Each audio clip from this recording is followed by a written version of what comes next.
husband was pulled over for speeding. The officer ran his license and then pulled me aside. "Ma'am, I need you to listen to me carefully. Do not go home. Get somewhere safe." I froze. My voice cracked. Why? He hesitated, eyes darting, jaw tight. "I can't explain now. It's horrifying." Then he slipped me a folded note. I opened it with trembling hands. And that was the moment I found out the shocking truth. "My name is Clara Jennings. And if you think you know how this ends, stay tuned. Because what do you do when the man you share a home with is not the man you thought he was?" The paper quivered in my grip. Just 5 words, scrawled in hurried ink. "You are not safe here." The world tilted. My breath caught. The roar of passing traffic faded into a tunnel of silence. I glanced back at the squad car. My husband sat behind the wheel, his hands gripping the steering wheel too tightly, his eyes locked on the rearview mirror. He didn't know about the note. He didn't know I had seen it. I folded the paper fast, slid it into my coat pocket, and forced my expression still. "Everything okay?" he called, his tone casual, but I heard the edge beneath it. The officer gave me a look, one that begged me to play along. "Yes, ma'am's fine," he said, tapping the car lightly. "Drive safe." We pulled back onto the highway. My husband's fingers drummed against the steering wheel, too steady, too controlled. I pressed my hands against my knees to stop them from shaking. What did the officer know? Why would he risk warning me? What truth could be so horrifying that he told me not to go home? I stared out the window, my reflection pale against the glass. And for the first time in our marriage, I felt like I was sitting beside a stranger. The note burned in my pocket, and I knew, whatever waited behind our front door, I couldn't walk into it blindly. Not anymore. The ride home felt endless. The hum of the tires, the rhythm of the blinker, his forced calm, every second stretched like glass about to shatter. He glanced at me twice, as if measuring something. "What did the cops say to you?" My throat tightened. "Nothing. Just told us to slow down." His eyes lingered on me a moment too long before he nodded and turned back to the road. When we pulled into the driveway, the house looked the same as always. Pale shutters, trimmed hedges, porch light glowing softly. But now it felt different, like the walls themselves carried secrets I hadn't noticed before. Inside, I went straight to the bathroom, locked the door, and unfolded the note again. "You are not safe here." The officer's words echoed, haunting. Why would he say that unless he had proof? Unless my husband was hiding something so dangerous the police couldn't say it out loud? I pulled out my phone with shaking fingers, scrolling through his messages when I heard it. Footsteps outside the bathroom door. "Clara?" His voice was low, careful. "You okay in there?" My heart hammered. Yeah. "Just washing up." The pause stretched. Then his footsteps receded down the hall. I stared at my phone. No messages that seemed unusual, at least not on the surface. But then I noticed something. A second messaging app I'd never seen before, hidden in a folder marked work. The app required a code. I didn't have it. But suddenly I understood the officer's warning. Something lived in that phone. In that secret space. Something the police had seen when they ran his license. I slipped the note back into my pocket and splashed water on my face, rehearsing calm in the mirror. Because whatever the truth was, it was already circling me. And if I wanted answers, I had to play the part of the unsuspecting wife, until I found out exactly what kind of man I was married to. The mask had to stay on. For now. That night, I couldn't sleep. I lay beside him, listening to the steady rhythm of his breathing, wondering how a stranger could feel so familiar, and how the familiar could suddenly feel like a stranger. Every creak of the house made my heart race. The note pulsed in my mind. "You are not safe here." At 2 a.m., when his breathing deepened into sleep, I slid quietly from the bed. My hands shook as I slipped his phone off the nightstand. The hidden messaging app glowed back at me, locked behind a passcode. I guessed his birthday. Wrong. Our anniversary. Wrong again. Then I tried my birthday. It opened. The screen filled with conversations and usernames I didn't recognize. My chest tightened as I scrolled. Photos of cash stacks, coded phrases about drops and deliveries, names paired with dollar amounts. My husband wasn't chatting with coworkers. He was in the middle of something criminal, something organized. One message chilled me to the bone. Keep the wife quiet. She doesn't know yet. Don't slip. I nearly dropped the phone. I crept back to bed, heart pounding, and lay still until morning. By sunrise, I knew two things with absolute certainty. The officer was right, I couldn't go home again, not really. My husband was not just lying. He was dangerous. At breakfast, he poured coffee like nothing was wrong. You okay? You seem tense. I forced a smile. Didn't sleep well. His eyes narrowed, searching me. I gripped my mug, praying he couldn't hear the tremor in my breath. Because I wasn't ready to confront him yet. Not without a plan. Not without safety. But the truth was no longer hidden. I was living in a house with a man whose secrets could kill me.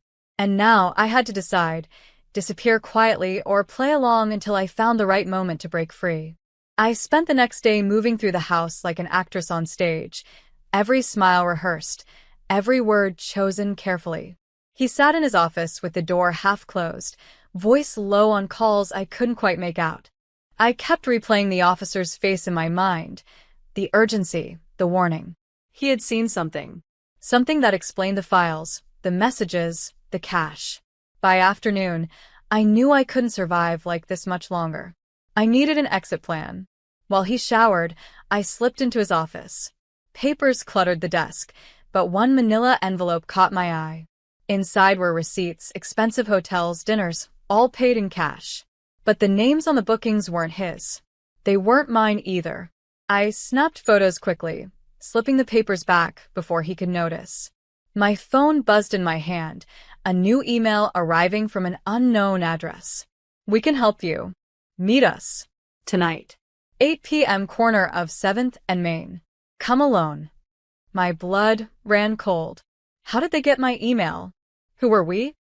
The door creaked behind me. I shoved the phone into my pocket just as he stepped in, towel around his shoulders. His eyes scanned the room. Then me. What are you doing in here? His voice was casual, but the weight in it pressed hard. Looking for a pen. I lied, holding one up quickly. He studied me, silence stretching until my stomach twisted. Then he smirked. Always snooping. He kissed my forehead and walked out. But I couldn't breathe. Because whether the email was a trap or a lifeline, I knew one thing. Someone else was watching. Someone else knew what I had stumbled into. And if I wanted the truth or survival, I would have to take the risk.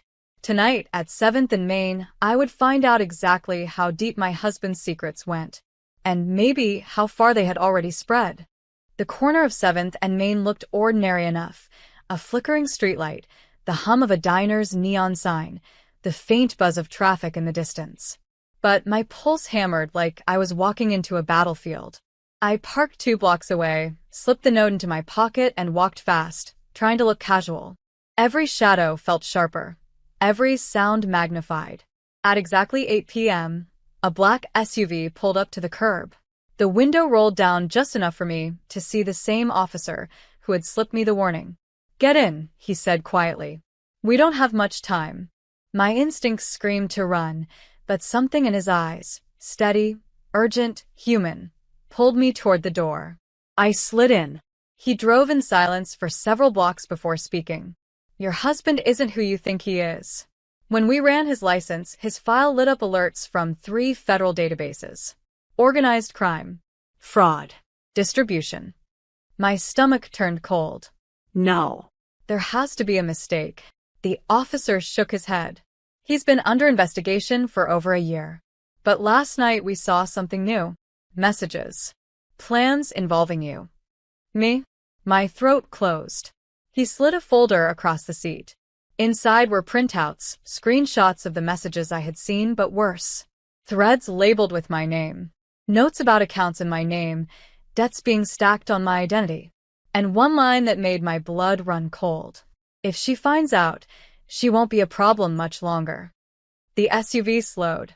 He pulled to the curb outside a small safe house. We can protect you, Clara. But you need to make a choice tonight. Go back to him and pretend, or stay hidden and help us bring him down. I clutched the folder, my heart shattering with every word I read. The man I had shared vows with had already written the blueprint of my betrayal. The officer's voice softened. It's your move now. But if you go back home, you may not get another chance. I stared at the folder, then at the dark sky above the safe house. And I knew my marriage was already over. The only question left was how to end it, quietly, or in the light of the entire world. I didn't sleep that night. The safe house room was quiet, but my mind roared with every lie I had swallowed, every touch I now questioned.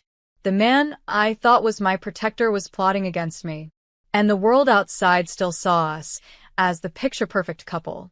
By morning, the officer returned with coffee and a plan. "We can build a case," he said, sliding the folder back toward me. "But it will be stronger with your help. You've seen things. You've lived with him. You know what to look for." My hands trembled around the cup. "And if he finds out, then the note I gave you will become prophecy," he said flatly. The weight of it crushed my chest, but underneath the fear, something else sparked: defiance. He had stolen my trust, my safety, my marriage. I would not let him steal my voice too. That afternoon, I agreed. We created a cover story. I'd go back home, act normal, but every document, every conversation, every suspicious movement, I'd quietly collect. When I stepped back through the front door, he looked up from the couch, remote in hand, smile too practiced. "Everything okay? You were out late last night." I forced a laugh. "Just errands. Lost track of time." His eyes searched mine, sharp and heavy. But after a beat, he nodded. "You should have texted." I slipped into the kitchen, my pulse racing, and placed my purse down, careful to slide the small recording device deeper into its lining. The double life had begun. Every word became a performance, every glance a test. And every night, when he slept, I whispered into the recorder, dates, times, locations, details he thought were invisible. I wasn't just surviving anymore. I was documenting, building. And with every secret I exposed, I moved one step closer to flipping the story. Because one day soon, he wouldn't be the man controlling the narrative. He'd be the headline. Days blurred into weeks. I perfected the role of loyal wife by day, while passing evidence to the officer at night. Bank statements, hidden receipts, snippets of conversations recorded when he thought I wasn't listening. Every file I handed over built the wall higher around him, a wall he didn't even know was closing in. But the danger sharpened. He grew suspicious. His eyes lingered on me longer. He checked my phone more often, asked pointed questions. "Who are you texting? Where were you?" One evening, I found him standing in the doorway, watching me cook. His voice was soft, too soft. "Clara, you'd tell me if you were keeping secrets, wouldn't you?" The knife in my hand stilled. I forced a smile. Of course. But his words confirmed what I already feared. He felt the shift. The officer called me the next day. "We're close. A raid is coming. We just need one last piece, the ledger. We know he keeps it in the house. Find it, and this ends." That night, after he fell asleep, I crept into the basement. Boxes stacked high, dust clinging to everything. In the far corner, I found a locked metal case. My hands shook as I picked at the latch with a hairpin until it clicked. Inside, a black leather ledger. Pages filled with coded entries, dates, amounts, millions of dollars tracked. And in the margins, notes scribbled in his handwriting. I snapped photos quickly, heart racing, then slid it back into place. Upstairs, the floor creaked. My blood froze. "Clara?" His voice echoed down the stairwell. "What are you doing?" I shoved the box shut, sprinted up the steps, forcing my face into calm. "Laundry," I said, holding up an empty basket. He stared, silent, his eyes cold. Then he nodded slowly and turned back toward the bedroom. But I knew. The mask was cracking. Time was running out. And soon, one of us wouldn't make it out of this house the same. You. The raid came at dawn. I was already awake, sitting at the edge of the bed, my heart pounding like thunder in my chest. He stirred beside me, muttering in his sleep, unaware of the storm about to tear through our walls. Then, pounding on the front door. Shouts. Police! Open up! He jolted upright, eyes wild, leaping from the bed. For one terrifying second, his gaze snapped to me. What did you do? I didn't answer. I didn't have to. The battering ram struck, and the front door splintered open. Armed officers stormed in, voices commanding, lights flashing. He fought, he shouted, he swore his innocence. But the evidence was already in their hands. My photos, my recordings, the ledger. I stood frozen in the hallway as they pulled him away in cuffs, his face twisted in disbelief, betrayal cutting deeper than steel. Clara, he shouted, you'll regret this. But I didn't move. I didn't flinch. Because in that moment, I realized regret was the one thing I had finally left behind. As the sirens faded, the officer who had warned me that night stepped forward. He handed me a simple folder. Inside was a single sheet. Witness protection intake, Clara Jennings. Your choice, he said softly. I looked down at the paper, then back at the house where I had lived blind, where lies had been served at the dinner table as casually as bread. I signed my name, because my story wasn't about being his wife anymore. It was about being free. The newspapers called it the Jennings case, a wife's silence breaks a crime syndicate. But I didn't care about the headlines. I cared about breathing again, about walking into the sunlight without wondering who stood beside me, about building a life where safe wasn't just a warning scribbled on a folded note. It was real. The man I thought I loved was gone. But the woman who had found her strength was just beginning.